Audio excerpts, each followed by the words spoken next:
In this video, we're going to see how to show that a transformation between vector spaces is a linear transformation. So here I have a transformation between the space of polynomials to the space of polynomials, where S takes a polynomial, that spits back x squared times that polynomial plus 3 times the polynomial evaluated at 0.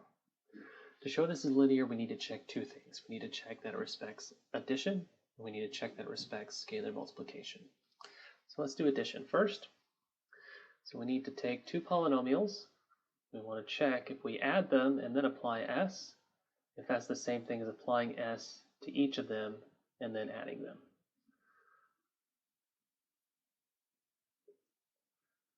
So we need to compute both of these things and see that they are the same. So let's start with S of f plus g. So by definition, S says we're going to take this thing, f plus g, and we're going to multiply it by x squared. And then we're going to add 3 times that function evaluated at 0. But f plus g evaluated at 0 is just f of 0 plus g of 0.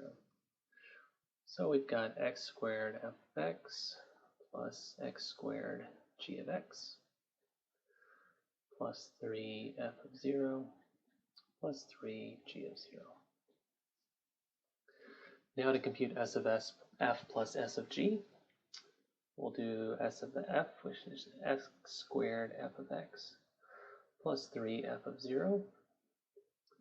And then S of g is going to be x squared g of x plus 3 g of 0.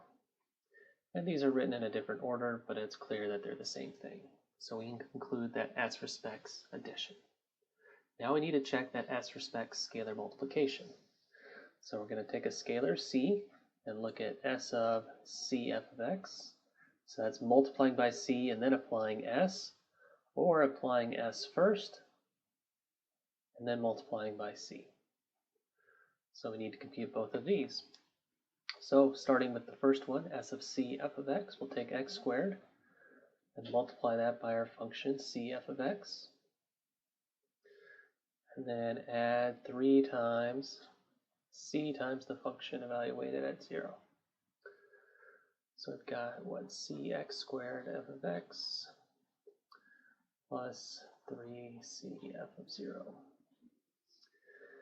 And now for the second part, we're just going to compute S of f and multiply it by c. So that's x squared f of x